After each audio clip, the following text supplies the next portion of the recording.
1997. Ici Pierre Houn en compagnie de Bertrand Houle et allons tout de suite retrouver Éric Descaries. Merci beaucoup, Pierre. Bertrand, pourquoi a-t-il fallu attendre à Montréal avant qu'on retrouve le Bertrand Godin performant d'antan? Ah, moi, personnellement, je voulais pas attendre Montréal. Je voulais toutes les gagner. Mais disons, Montréal, on s'était bien préparé. Toute l'équipe Players on avait fait des très, très bons essais. Donc, on a découvert des choses sur la voiture. Est-ce qu'on a découvert aussi des choses seulement sur la voiture ou aussi sur Bertrand Godin? Ah, c'est sûr que personnellement, j'étais bien prêt mentalement. Je m'étais pratiqué sur Grand Prix 2 et puis donc la visualisation était là. Donc je me sentais vraiment confiant et puis ça a été un mélange de tout, des ajustements, de la recherche sur la voiture qui a fait que ça a fait une explosion à Montréal. Justement, quand on parle de recherche sur la voiture, quels sont les petits trucs qu'on pourrait dévoiler, que vous avez peut-être trouvé à Montréal ou qu'on peut peut-être dévoiler? Vous êtes curieux, vous? Non, c'est pas que je peux... C'est pas que je veux pas vous le dire, mais je peux pas vraiment en parler. C'est un peu secret, puis si on donne nos secrets, ça risque de paraître sur les autres équipes.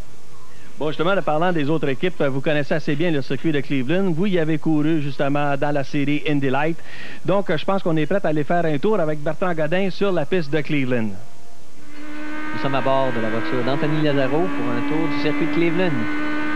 Donc, départ-arrivée pour un rétrogradage de la 5e en première vitesse pour le virage le plus lent du circuit avec une grosse motricité pour la réaccélération sur l'endroit le plus large du circuit.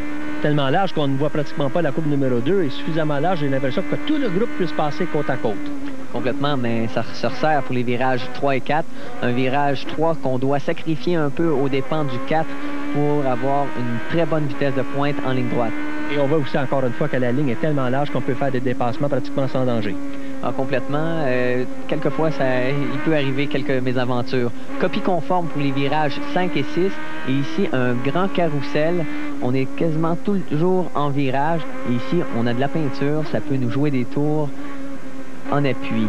Et là, les retardataires qui, eux aussi, peuvent nous jouer des tours. Surtout qu'ici, nous sommes sur une longue ligne droite qui donne sur une chicane. Et le freinage, souvent, peut être très chaud à cet endroit. Beaucoup de discipline ici. Et là, exactement ce qu'on veut voir. Oui, et là, je crois qu'il y en a deux qui en ont manqué de discipline.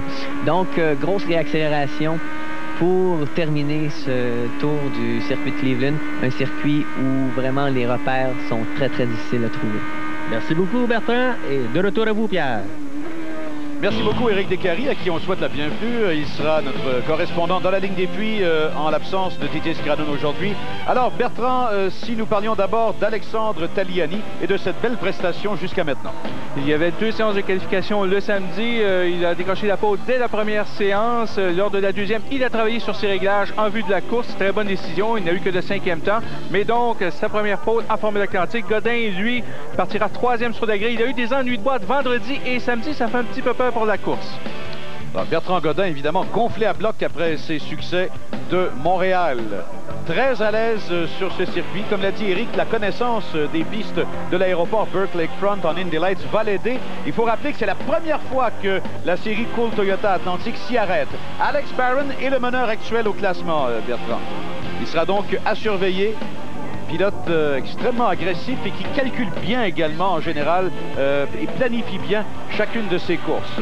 Il a 3 points d'avance sur Anthony Lazzaro jusqu'à maintenant. Alors voilà donc, tout est en place à Cleveland. Nous serons de retour dans quelques instants avec le départ. Savez-vous qu'il y a un filtre à l'huile qui, en plus de nettoyer votre huile, contient un additif pour le moteur? Et oui, c'est le Fram Double Guard. Il contient déjà un enduit Teflon de Dupont. D'avoir un autre filtre, s'il vous plaît? OK. Alors, comme je disais, ce filtre Fram Double Guard, en plus de nettoyer votre huile mieux que la plupart des marques connues, contient déjà un enduit de Teflon de Dupont. Des gants de caoutchouc, s'il vous plaît, hein? La série ASM Superbike sur les ondes de RDS. Cet été, venez voir vos pilotes favoris lors d'épreuves qui se déroulent à toute vitesse. En compagnie de Didier Scrandon et Marc Quentin, suivez la prochaine course ce vendredi 20h30. Suivez la Formule Indy à RDS en compagnie du plus bel espoir québécois, Patrick Carpentier.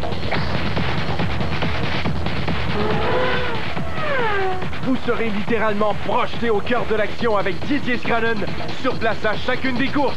La valve qui a littéralement été coupée. Accrochez-vous! RDS vous amène à Toronto, samedi 19h. Testez vos connaissances de la course automobile avec SRP Racing Pro, un jeu interactif où la stratégie décide du vainqueur. À vous de prendre les bonnes décisions au bon moment. Venez vous amuser avec SRP Racing Pro, uniquement sur le site internet de RDS. Moi, je veux plus travailler, je veux m'amuser toute la journée. Pourquoi pas?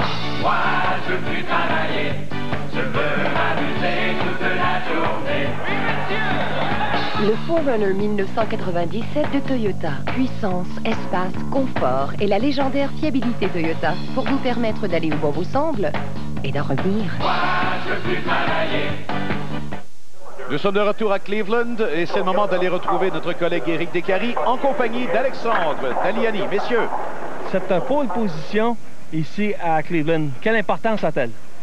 C'est important parce que la ligne droite d'arrivée-départ est très large. Donc, tout le monde veut profiter de ça, surtout que c'est un départ arrêté.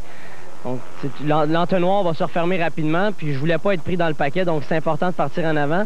Et puis aussi, le fait que les temps sont extrêmement proches entre les voitures de la première à la 6e place, il va sûrement avoir des batailles en course. Donc, partir premier, ça va peut-être éviter, toujours en pensant qu'on va réussir un bon départ. Et puis, hier, j'étais quand même un petit peu inquiet après la deuxième séance, je peux avouer, parce que les gens ont amélioré. On se sont rapprochés de mon temps de la première séance. Ils l'ont pas battu, c'était bien, mais là, il a fallu faire un compromis entre les deux ajustements que j'ai essayé hier pendant la journée. Ça, c'était une autre de mes questions lors de l'annonce de votre pole qui était aussi bonne.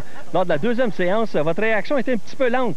J'étais content pour la pole position, mais j'étais déjà en train de penser à mes ajustements pour le lendemain. Surtout qu'on n'a pas de réchauffement aujourd'hui, donc c'est un petit peu une espèce de compromis entre les deux ajustements que j'ai essayés hier dans les deux séances. Et puis on va se croiser les doigts, on va espérer que c'est le bon choix qu'on a fait. Et parlant de réchauffement, c'est très chaud aujourd'hui. Est-ce que ça aura une incidence sur votre pilotage? Mais là, ils ont rajouté 5 tours à la course, donc on vient de monter à 76 000 pour la course, donc ça va être physique. Merci. Ça fait plaisir. Merci, messieurs.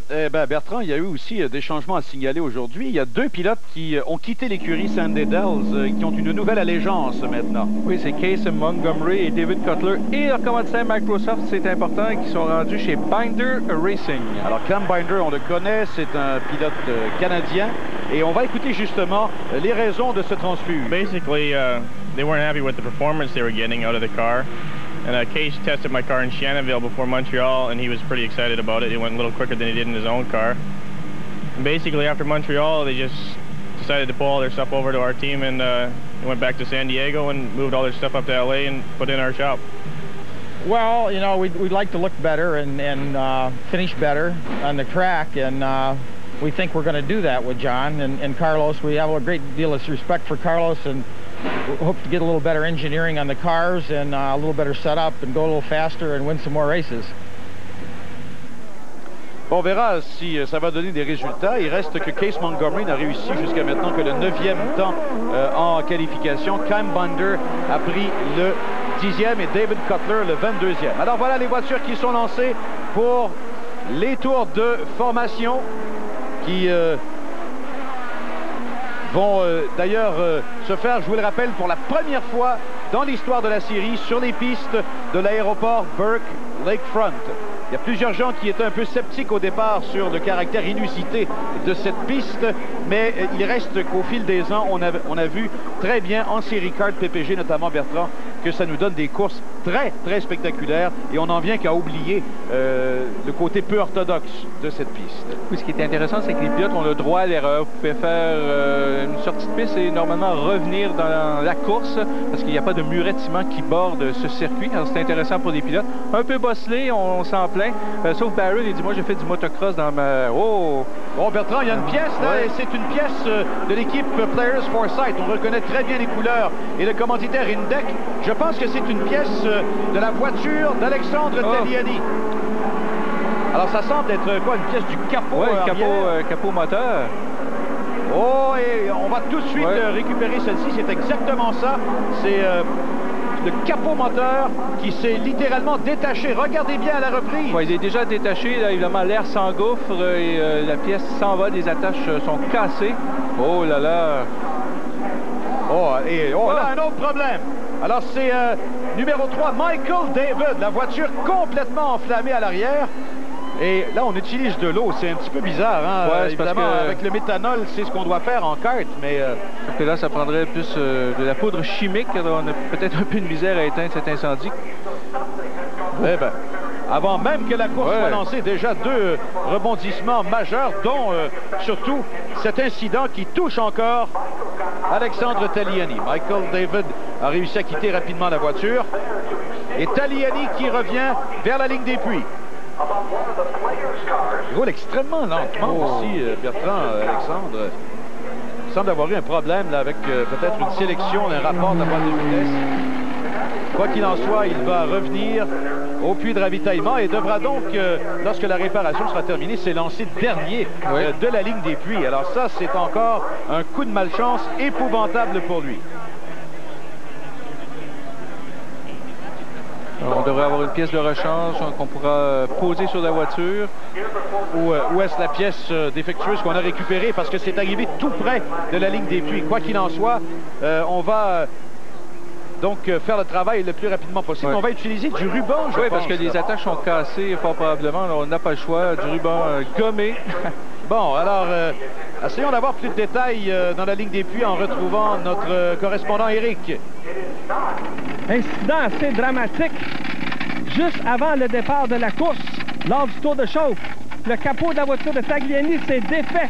On doit remonter le capot très rapidement dans les puits. On ne pouvait pas le faire seul sur la grille de départ. Espérons que ça ne lui causera aucun ennui. Oui, espérons-le. Merci, Éric. Il y a un drôle de son également qui semble venir de la voiture. Je ne sais pas si c'est très fidèle ce qu'on entend, mais si c'est le cas, ça fait un peu bizarre. Bon, alors, évidemment, c'est une réparation qui a l'air un peu artisanale, mais comme l'a dit Éric, on n'a pas de temps à perdre et on doit tout simplement... c'est intéressant, puis les voitures sont immobilisées sur la grille. Départ retardé. Départ retardé, je pense qu'on a l'explication. Les feux ne fonctionnent pas, c'est ce qu'on nous dit. Les feux qui servent au départ, l'ensemble de cette course ne fonctionne pas. Alors, il a décroché le meilleur temps en qualification, mais devra peut-être partir dernier. Alexandre Tagliani avec Mimo Gidley qui sera à ses côtés. Excellent pilote de l'écurie Lynx. Bertrand Godin, qui, selon Michael Andretti, occupe la meilleure position pour un départ à Cleveland, c'est-à-dire la 3e. Et João Barbosa, cette jeune sensation portugaise, 21 ans seulement, partira aux côtés de Bertrand en 2e ligne. Il est toujours à surveiller, bien sûr, excellent pilote Anthony Lazzaro, qui partira 5e, et Alex Barrett, donc les 2 voitures Lynx dans les 6 premières au départ. Jared Schrader, pilote d'expérience, et à Cleveland aussi, évidemment, partira 7e. David Pook, ce Californien de 25 ans, partira à ses côtés en 4e ligne. Case Montgomery, donc, avec la nouvelle écurie de Cam Binder, une nouvelle écurie pour lui, bien sûr, il partira 5e. Et le responsable de sa venue là-bas, Cam Binder lui-même, sera à ses côtés. On retrouve par la suite Robert Solenskog et Chuck West. En 7e ligne, Tony Harvey, Léo Parente, donc de bons pilotes en milieu de plateau également. Steve Knapp, toujours très rapide avec Eric Lang. Le Canadien Kenny Wilden sera là avec Michael David, qui n'y sera plus en raison de cet incendie à bord de sa voiture. Teague et Saley seront là en 10e ligne. 11e, De Soto et Cutler. En 12e, Sortica et Harrington. Bob Thomas et Michael Simpson seront là par la suite. James Irvin et Dave Hall. En 14e ligne. En 15e, Howie Liebengood et George Fraser. Il y a donc 30 voitures au départ. Et allons tout de suite à Éric pour des nouvelles fraîches. Dans sa malchance, Tagliani est un peu chanceux quand même. On lui a accordé sa position de départ telle qu'elle était au tout début.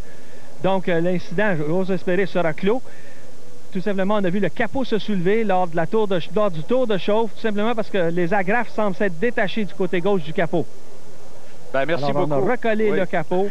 et on retournera la voiture sur la grille de départ à sa position. D'accord, ben merci beaucoup, Éric. Hey, que de bonnes nouvelles pour Alexandre Tagliani, Bertrand. Très chanceux. Je ne me rappelle pas un certain Jacques Villeneuve en Amérique du Sud, au début de la saison, au Brésil. Oui. Oh! Donc, départ avorté, ennui avec les feux qui servent à effectuer le départ lancé, départ arrêté plutôt, pardon.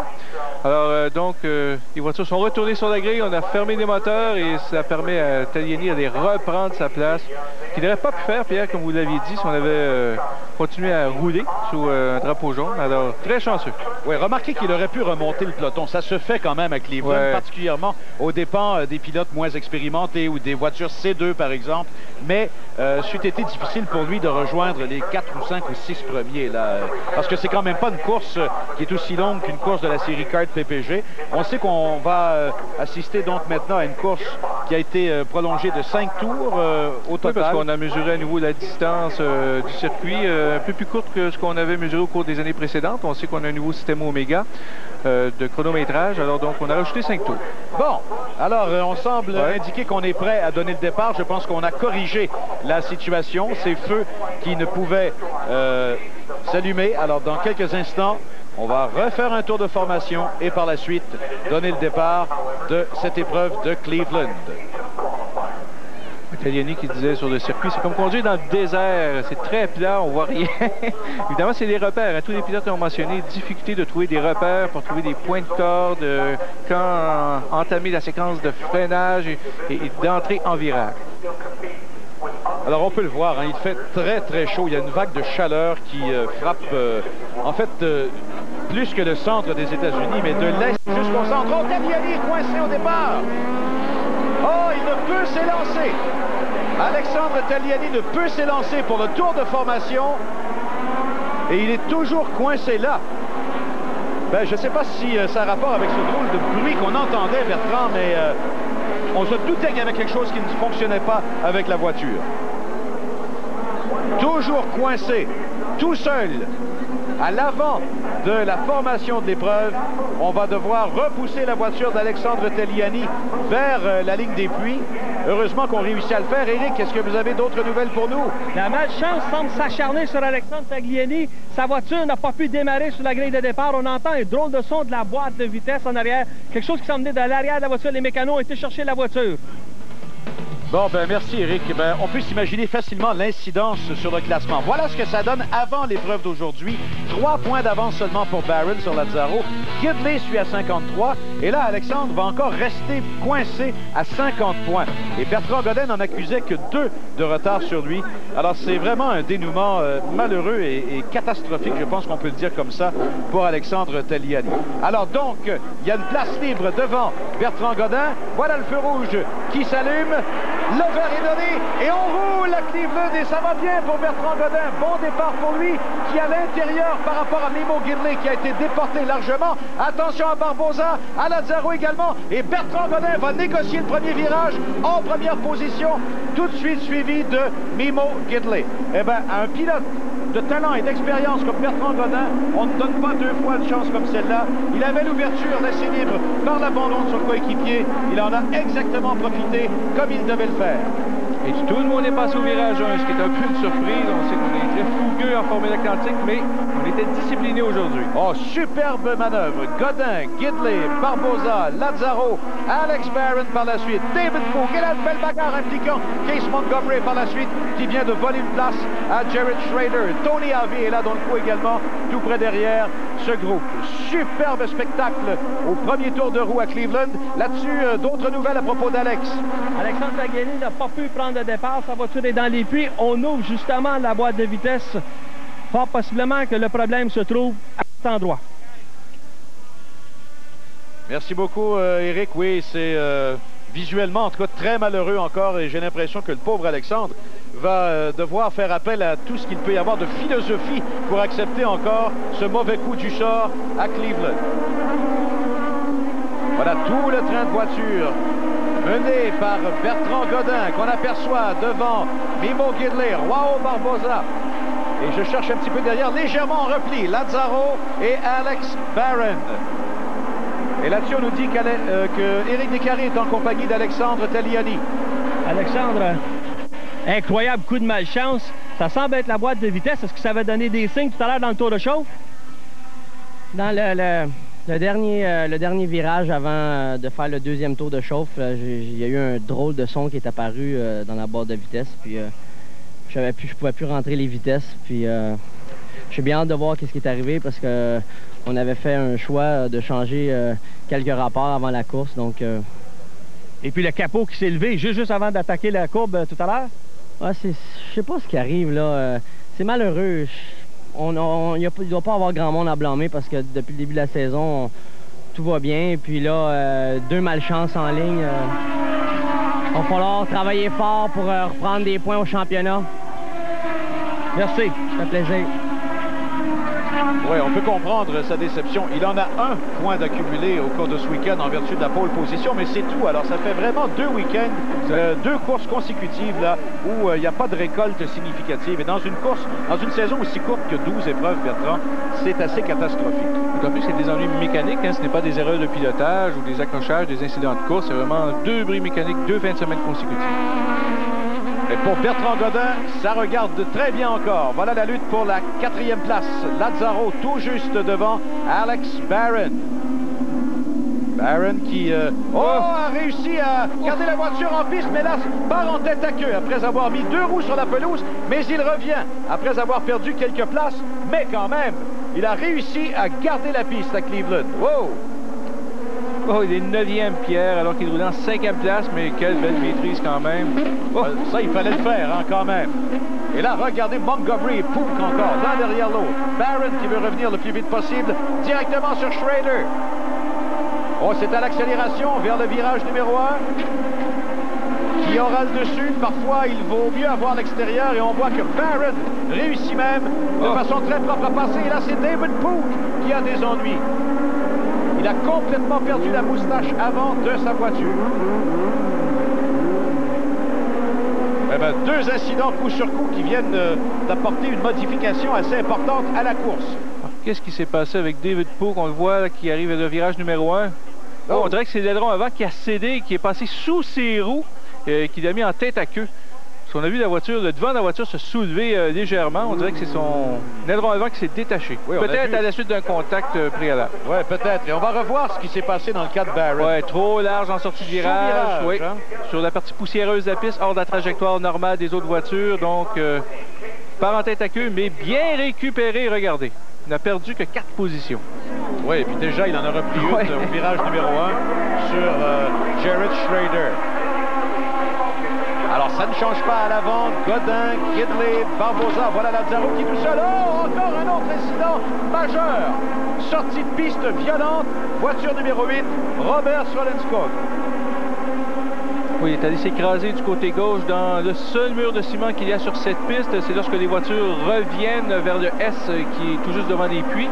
Alors, semble-t-il, il est sorti trop large. Il est allé frapper le mur du côté gauche. Eh bien, décidément, il n'y a pas de répit, hein. Et on n'a fait que quelques tours jusqu'à maintenant. Au début du 3e tour, là, oui. À la fin du 3e tour. Oh, regardez ces traces qui font un peu peur quand on les voit, hein, Bertrand, directement dans le muret de protection.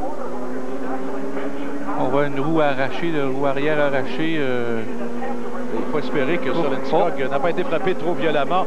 Drapeau jaune complet, on peut le comprendre parce que la voiture est dans un endroit qui est vraiment nécessaire là, pour la sortie du virage, nécessaire qu'elle soit bien libre. Alors il vaut mieux, en toute prudence, annoncer la neutralisation de l'épreuve. Oui, on n'a pas vu Srolenskog sortir de sa voiture non plus. Alors l'équipe médicale devra se rendre sur place pour la procédure de sauvetage. Hein. On sait qu'il faut prendre son temps, il ne faut pas paniquer, il faut installer souvent un collier cervical, peut-être une planche dorsale pour le sortir de sa voiture. Ne pas aggraver ses blessures, c'est l'objectif numéro 1. Alors on voit le côté gauche. Il n'y a plus de roue sur le côté gauche de la voiture. Parce qu'il a frappé très fort. Oui, bon, heureusement, on va bouger la tête, là, donc conscient Srolenskog. Probablement sérieusement sonné. Et espérons que ce sera tout. Alors qu'on voit la voiture d'intervention qui attend de traverser la piste. Qu'est-ce qui s'est passé? C'est loin derrière. Alors, attendons voir. Est-ce qu'il est parti en tête à queue ou il est sorti tout simplement trop large pour aller s'appuyer contre le mur? Je pense que c'est tout droit presque. Il y a peut-être un bris de direction aussi ou quelque chose du genre. Et ça s'ajoute alors qu'on voit David Pook qui est en train de faire la conversation avec un photographe, là. Ça s'ajoute, ça, Bertrand, à une série d'incidents qui, tu te rappelles, avaient marqué l'épreuve présentée au Grand Prix Players du Canada à Montréal. David Pook et Solenskog, entre autres, avaient été impliqués dans toutes sortes d'incidents. Alors, il y avait d'abord eu ces bagarres au départ. Oui, Godin est bien parti, mais Montgomery va jouer du coude un peu dans le virage. Regardez ça.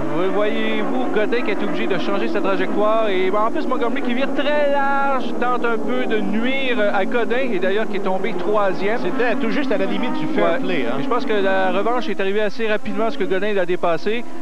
Regardez, il roule sur la partie poussiéreuse, il dit à Montgomery, bon, ben moi, je vais prendre la trajectoire de course, tu me laisses passer.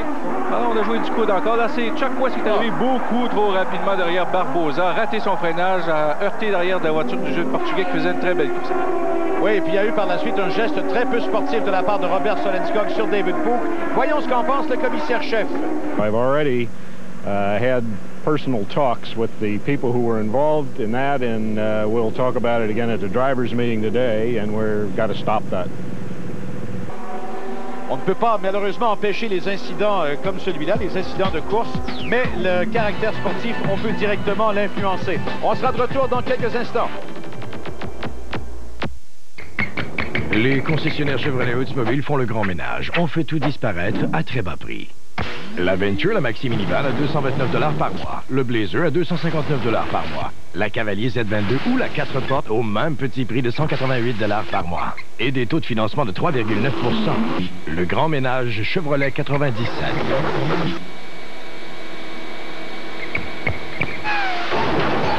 Chez vos concessionnaires Chevrolet Oldsmobile du Québec.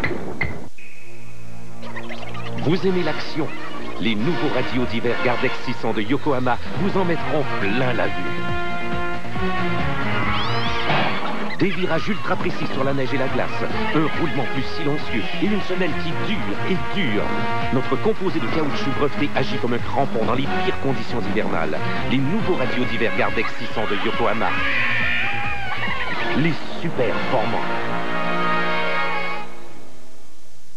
Pourquoi tant de gens reviennent-ils chez Bell? On dira pas du mal des gens avec qui on n'est plus, mais c'est pas toujours efficace et pratique. Et moi, je trouve ça difficile. Supermax, je sais qu'il est là puis qu'il travaille et puis moi je peux faire ce que je veux. C'est 25% sur tous mes appels interurbains et comme je suis sûr de toute façon de dépasser le 40 $.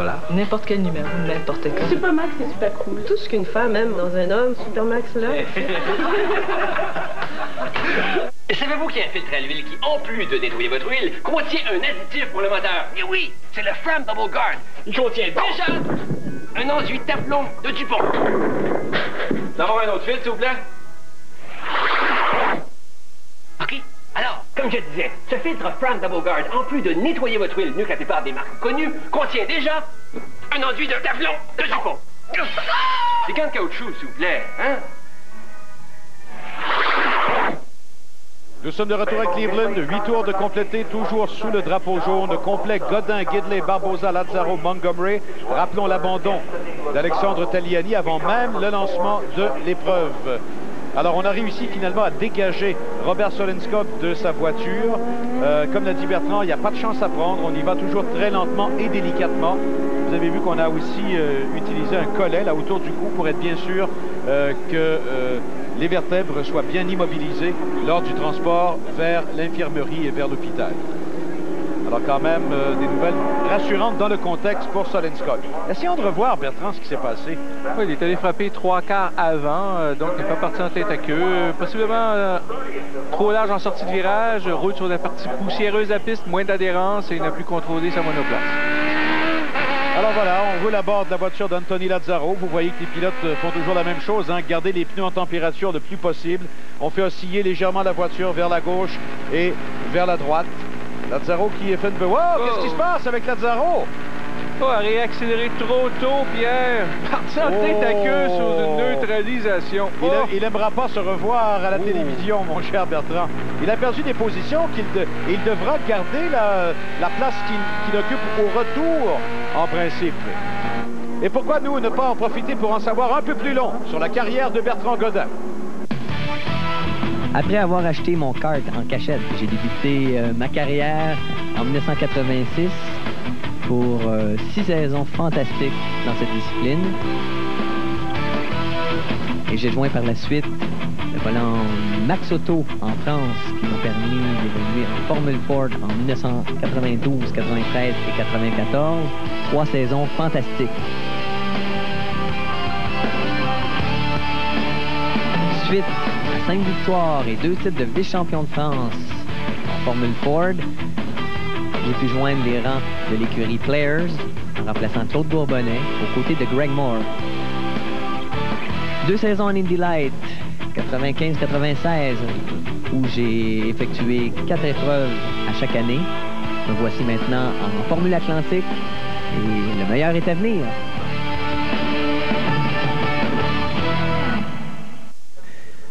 Lors d'une courte entrevue, Bertrand Godin nous a confié un petit secret de sa vie, un petit secret privé.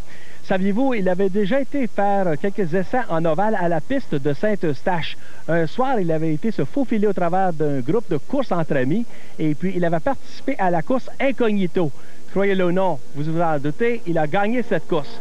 Il a été chanceux parce qu'on ne l'a pas reconnu lorsqu'on lui a remis les trophées, sauf qu'il était très embarrassé lorsqu'il a voulu expliquer à quel groupe il appartenait. On reconnaît bien là l'humour de Bertrand Godin. On voit Anthony Lazzaro 4e, encore après 10 tours.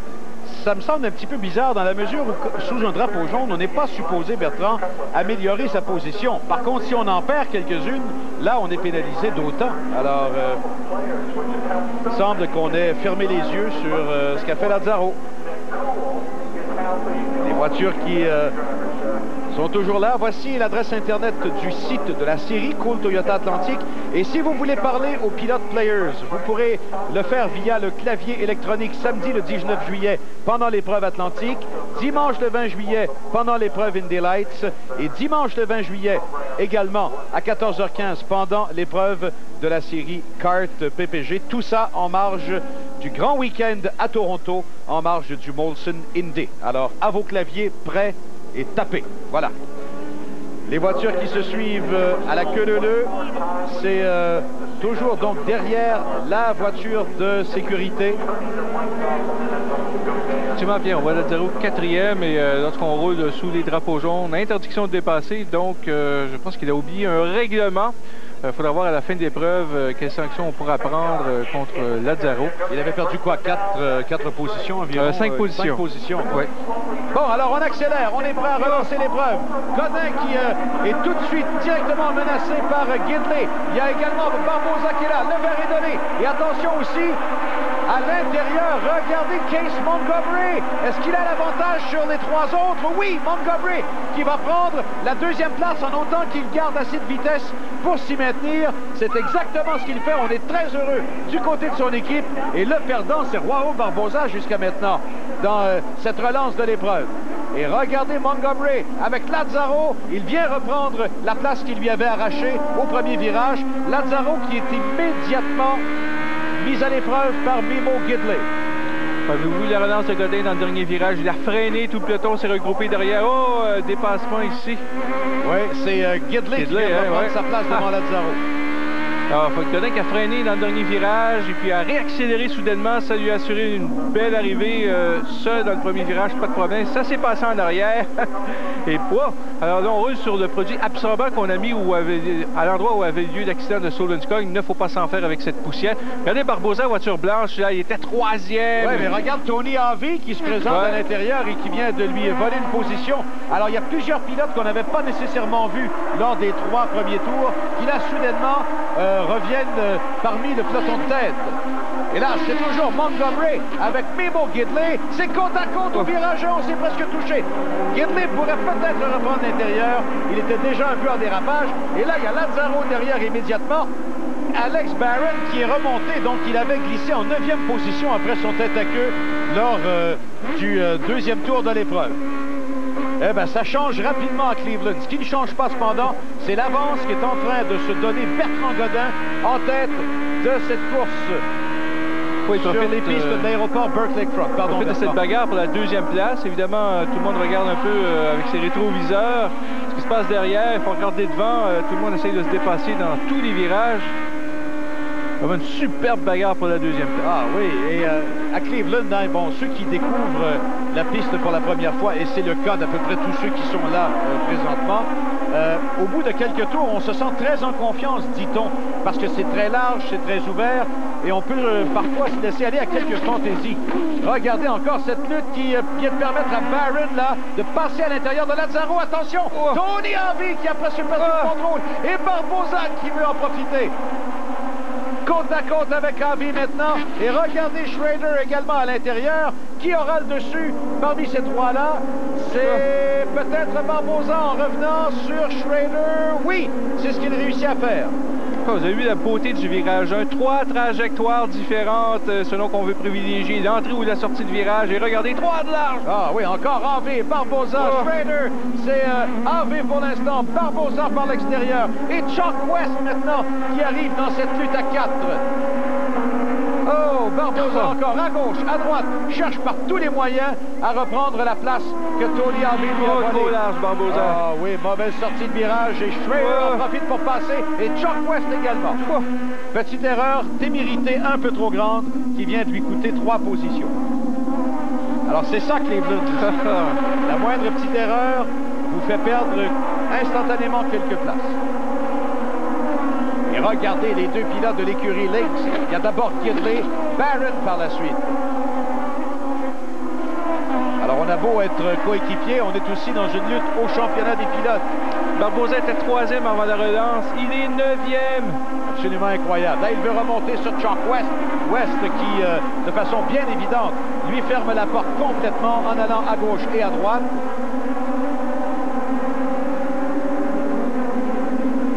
Barbosa, donc, la grande victime de la relance de l'épreuve. Alors, il n'avait pas tort, Alexandre Tagliani, quand il a dit à Cleveland, bon, de toute façon, il est mieux être devant. Ça évite bien des problèmes, ce que nous dit d'ailleurs Bertrand Godin. Là-dessus, nous allons faire une pause. Nous sommes presque à la mi-course. À tout de suite. Souvenez-vous du plaisir que vous aviez. Il vous semble que ces routes ouvertes sur l'aventure vous manquent. C'est peut-être le temps de retourner à vos racines. Et justement, Honda a une offre pour vous.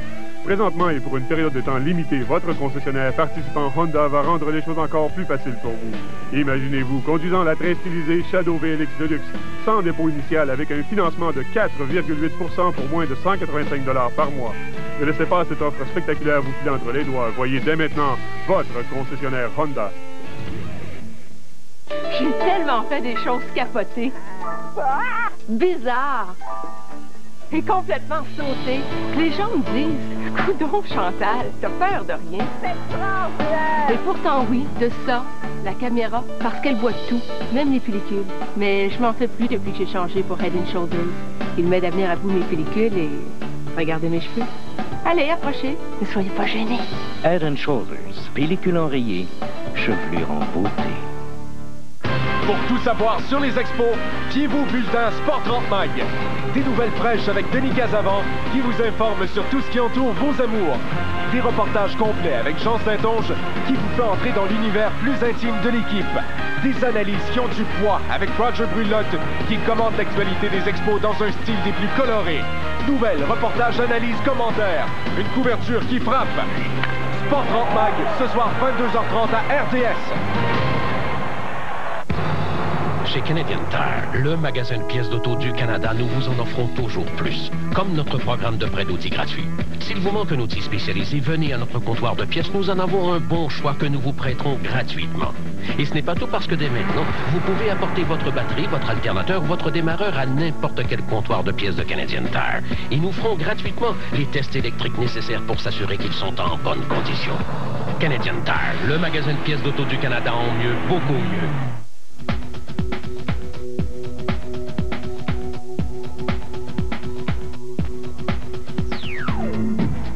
La stratégie de course, c'est tout simple. C'est premièrement finir les courses. Je pense que pour gagner, il faut finir. Donc, la première règle s'applique.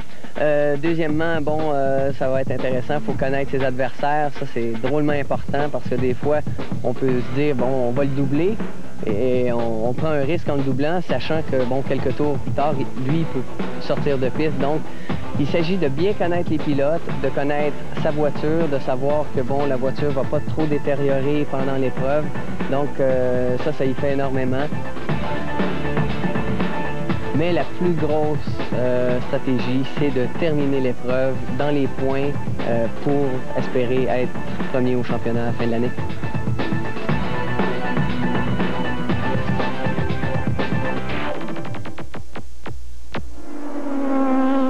Nous sommes de retour sur les pistes de l'aéroport Burke Lakefront à Cleveland. Bertrand Godin qui mène depuis le début cette épreuve de Cleveland. Il a négocié le premier virage en tête et il s'y maintient depuis ce temps. Case Montgomery, ben ça c'est la grande remontée jusqu'à maintenant. La belle histoire de cette épreuve. Parti 9e, il roule 2e maintenant. Et il a derrière lui les deux coéquipiers chez Lynx Racing. Mimo Gidley dans un premier temps, Alex Barron, Lazzaro et Harvey suivent par la suite dans l'ordre.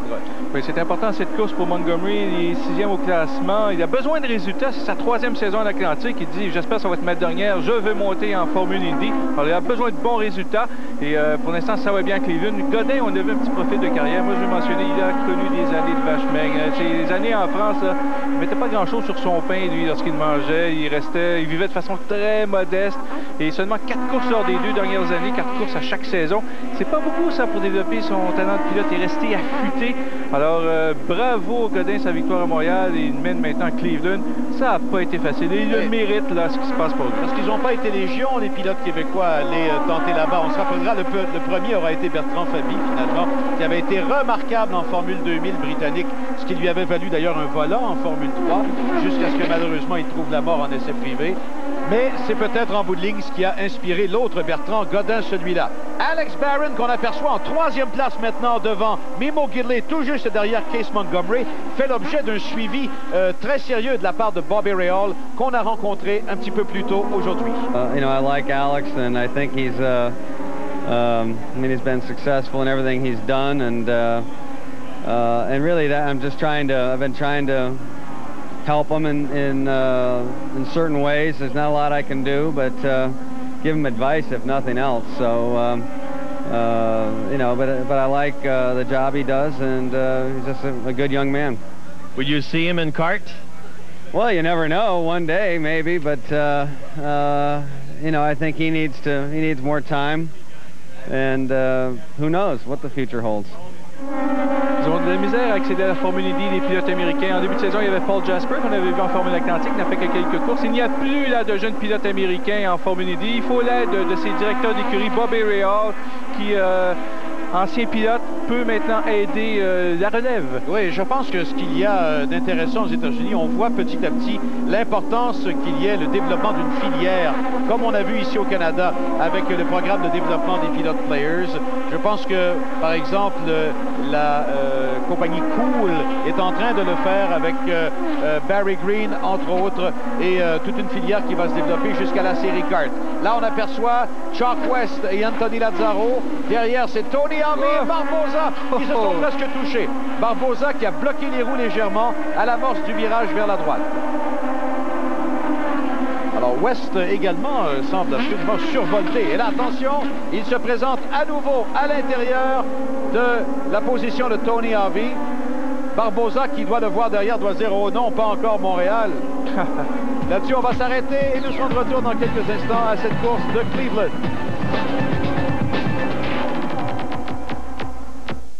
Il n'y a qu'une seule façon de coincer le tueur. Devenir ce type moi-même. Double identité. Plan B, on se tue l'un l'autre. Maintenant à l'affiche dans les cinémas et cinéparcs.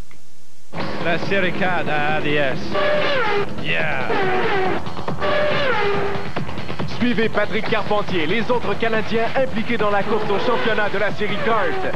Vous serez littéralement projeté au cœur de l'action avec Didier Scranen sur place à chaque course.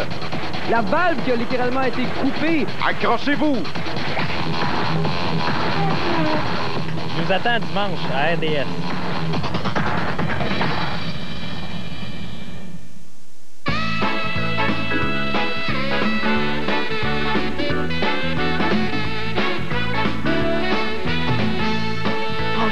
Du bon côté, prends la vie du bon côté, Prends le temps d'y goûter. Le temps d'y goûter. Jusqu'au bout de l'horizon, rouler du côté du soleil. Voici la toute nouvelle Toyota Camry. Rouler du côté du soleil. Savez-vous qu'il y a un filtre à l'huile qui, en plus de nettoyer votre huile, contient un additif pour le moteur? Et oui, c'est le Fram Double Guard. Il contient déjà un enduit Teflon de Dupont. D'avoir un autre filtre, s'il vous plaît? OK. Alors, comme je disais, ce filtre Fram Double Guard, en plus de nettoyer votre huile mieux que la plupart des marques connues, contient déjà un enduit de Teflon de Dupont. Des gants de caoutchouc, s'il vous plaît, hein? Elles sont dynamiques. Elles sont partout au Québec. Elles vous invitent à découvrir leurs activités. Les fédérations sportives québécoises prennent d'assaut le site Internet de RDS. Facile d'accès en tout temps. RDS, le sport sans limite. Ça s'en vient en grand pas, le Grand Prix Players de Trois-Rivières. Voici les numéros de téléphone pour vous procurer vos billets le 1, 2 et 3 août prochain. On a bien hâte d'y être, notamment pour assister au 3e segment du Challenge Players de Formule Atlantique. Alors, avec Anthony Lazzaro, voilà le classement. Après 18 des 30 tours, Godin, Montgomery, Barron, Gidley, Schrader, mais les luttes sont absolument extraordinaires, notamment Barboza, Chuck West, Tony Harvey et Lazzaro, qu'on voit un peu plus loin. Tous ceux-là nous donnent un spectacle extraordinaire. Là, on roule avec Eric Lang, il est 13e. Lang qui était parti en 15e position. Et oui, sa tête bougeait énormément lors de la transition là, entre les différentes portions de la piste. Et là, on revient encore à cette lutte entre les deux pilotes de l'écurie Lynx. C'est Mimo Gidley maintenant qui vient de reprendre sa place devant Alex Barron, tout juste derrière Case Montgomery. Alors, il y a au moins une chose, c'est que la lutte entre les deux coéquipiers se fait proprement jusqu'ici. Oui, je me souviens d'en passer avec Carpentier et Schrader. Chez Lynx Racing, on disait, vous pouvez vous bagarrer, tout ce qu'on vous demande, c'est éviter des accrochages. Celui-là, c'est Léo Parente qui, semble-t-il, vient de voir sa journée de travail se terminer comme ça, hors piste. Parente qui occupe une position qui ne gêne pas les autres voitures pour l'instant. Alors, beau réflexe de sa part que d'avoir réussi à prendre un peu de distance par rapport à la piste. Oh, là, c'est Gidley qui est tout près de Case Montgomery maintenant. Gidley, on le sait, il est très agressif. S'il y en a un qui peut donner une lutte à un pilote, c'est bien lui. Le voilà côte à côte maintenant, dans la longue portion rapide. Qui sera en tête à l'entrée du virage? C'est Gidley qui est là pour l'instant. Montgomery qui va peut-être vouloir reprendre la place qu'il a perdue au virage numéro 1. Oh, il a été comme un peu tassé par Gidley là. Oh, encore une fois, est-ce que Barron va pouvoir en profiter à l'intérieur? Barron qui est là, Gidley qui a été touché par Barron. Oh, Gidley a vu sa voiture soulevée dans les airs. Et est-ce que c'est terminé pour lui ou s'il pourra revenir en piste? Oh, Gidley qui veut reprendre un peu de terrain perdu. On revoit au ralenti. Oui, Gidley qui tourne comme si Barron n'était pas là. Je pense qu'il était tellement préoccupé par Montgomery à sa gauche qu'il n'a sûrement pas vu son coéquipier qui tentait de lui faire l'intérieur. C'était vraiment côte à côte. Hein, Un accident typique de Cleveland. Oui, alors regardez ça. Alors, Gidley très préoccupé par Montgomery. Il tourne, mais il faut dire que Barron a viré un peu large aussi. Hein. Peut-être qu'il est arrivé un peu trop vite aussi sur les fins. Oh, et le petit sourire sur le visage de Peggy Haas, je pense, est doux amer. Hein? En tout cas, Bertrand Godin, lui, n'est toujours pas menacé. Et c'est le juste retour des choses pour lui lorsqu'il s'est emparé de la position de commande. Au départ, eh ben, il a eu une piste libre continuellement devant lui. Gidley est reparti 13e, Pierre. Oh là. Ouais, je pense que c'est ça que ça voulait dire, le petit virage. On a vu de la fumée derrière la voiture de Chuck West. On verra s'il y a un problème de ce côté. Lazzaro voit Barboza là immédiatement derrière lui. Alors, tous ceux-là nous donnent encore le même genre de lutte. Hein? Tout juste derrière, c'est AV, Chuck West. Soudainement, il y a beaucoup de fumée, là, ou de poussière. Ouais. Barboza directement dans l'aileron arrière de Lazzaro. Dans l'aspiration maintenant, il a voulu peut-être prendre l'intérieur. Il a dû se raviser à la dernière seconde. Oh, encore une fois. Lazzaro et Barboza. Tony Harvey maintenant qui va très largement vers la droite, côte à côte avec Barboza. Et de l'autre côté maintenant, Lazzaro est pris en sandwich. Et qui aura le dessus en bowling? C'est Tony Harvey qui a bousculé Barboza pour prendre sa place.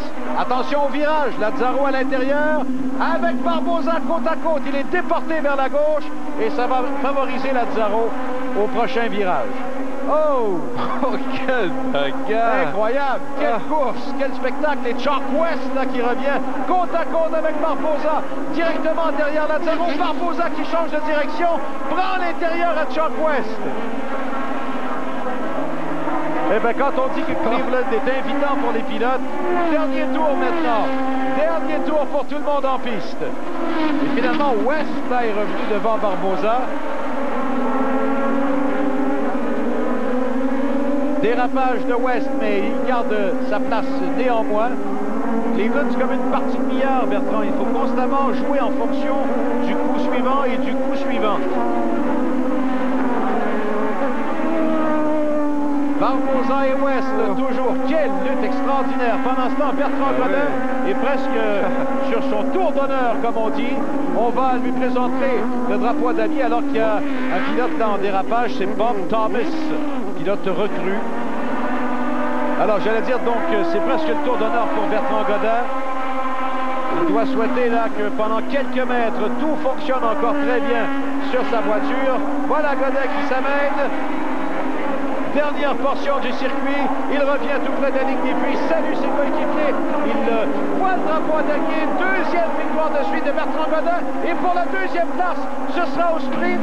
Je pense que c'est Case Montgomery qui a eu le dessus sur Alex Barron. Oh! Quelle épreuve! Oh, le Godin, ouais. Alors, photo finish, hein, Pierre? Montgomery, voiture rouge. De justesse. Oh, par quelques centimètres à peine. Ouais, Godin, ça survient à temps. Hein. Début de saison un peu difficile. 5e à Homestead. Abandon à Long Beach. On sait qu'il avait fait un TTQ, avait tenté de repartir. S'était fait frapper. 10e à Nazareth. 7e à Milwaukee. Ça allait mal. Tagliani lui menait le championnat à son coéquipier. Et puis victoire à Montréal, victoire à Cleveland. Alors, il a amassé 22 points à Montréal et 21 là en fin de semaine. Alors, au cours des deux dernières épreuves, Bertrand Godin a réussi à amasser presque le maximum possible, c'est-à-dire 43 sur 44. Oh, ben là, ça change radicalement le portrait de la course au championnat. Superbe performance de la part du pilote québécois, qui évidemment soulève l'enthousiasme chez ses équipiers. Victoire donc pour la première fois dans l'histoire de la série Atlantique, victoire de Bertrand Godin à Cleveland devant Case Montgomery et Alex Barron.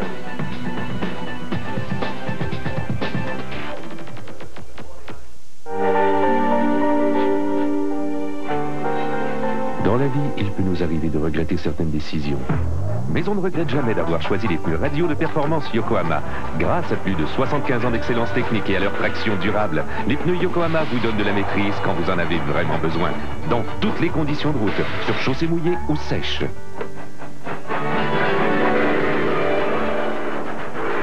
Les pneus radio de performance Yokohama, les super formants. Les Grands Prix de Formule 1 à RDS. Vivez la tension extrême des courses de Formule 1. Joignez-vous à RDS à compter du samedi 26 juillet pour les qualifications du Grand Prix d'Allemagne.